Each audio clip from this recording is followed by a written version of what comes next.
Hello and welcome to another uAttend by Chronologic YouTube tutorial. My name is James and I am part of the support team for the uAttend system. And today we will be covering approving, denying and approving cancelled time off requests. So first things first is we're sticking with my company name. This is my test account that I've set up and I'm logged in as the administrator. You will need to log in as either the administrator or the supervisor, depending on what you have set the permissions for approval and denial for in your account in one of the previous videos. So I've done this for the administrator only. So first things first is you'll need to be on the dashboard. And what I advise we do first is we customize our dashboard so that we can see the time off requests as soon as we log in. So if we click customize dashboard, you can see here that the time off requests are enabled, so they will be appearing on the dashboard. But if you click and drag, you can actually rank this as a higher priority.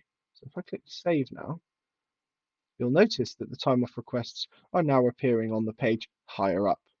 And if you scroll down, you can still see that we've got the misclockings and the on leave as well. So approving, denying. It's a very simple process. So in a previous video, you will have seen that I submitted some time off requests via the portal and via the app. So as an administrator or supervisor, this is where you will have to approve or deny your employees' holiday request so that they can have it or not have it.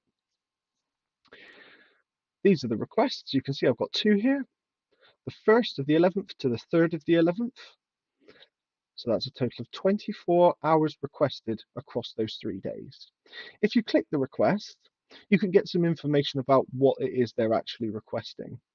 So by default, 8 hours is what will come up on their app. So you can see here that I've requested 8 hours annual leave.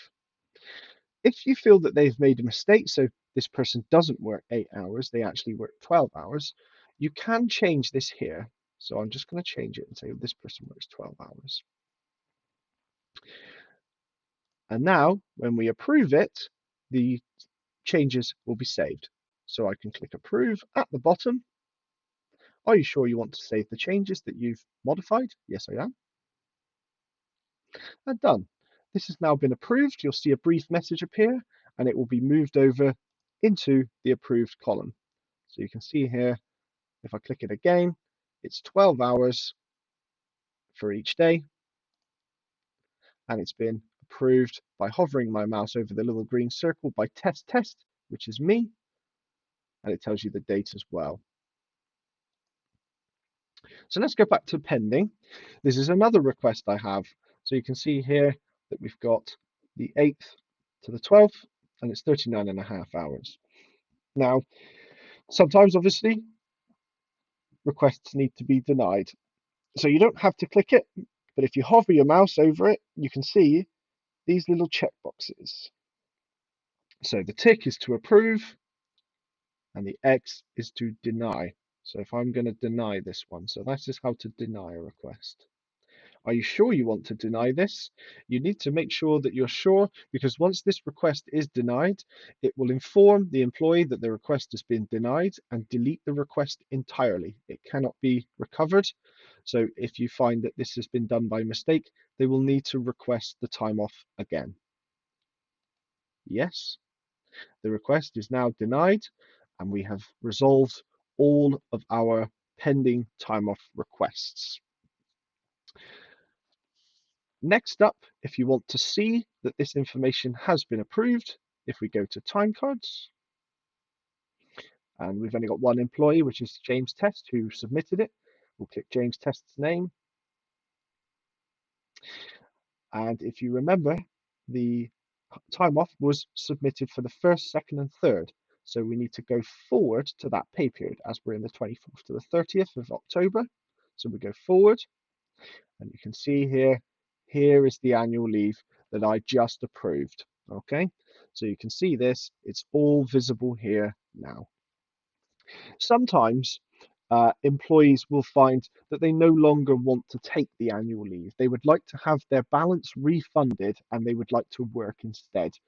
I know This has happened quite a lot with myself. So in the event that this happens, let's say you've approved their request and they're saying, actually, I prefer to work. I can't do anything on that holiday now. This is fine. It's not a problem. You need to do two things, and it does not matter which order you do this. So I'm going to start with the time card. I need to delete the hours, and I can do that by pressing the bin icon and deleting them. So I'm just deleting these hours off of the time card so that it doesn't accidentally pay the employee. There we go. That's all done. And next.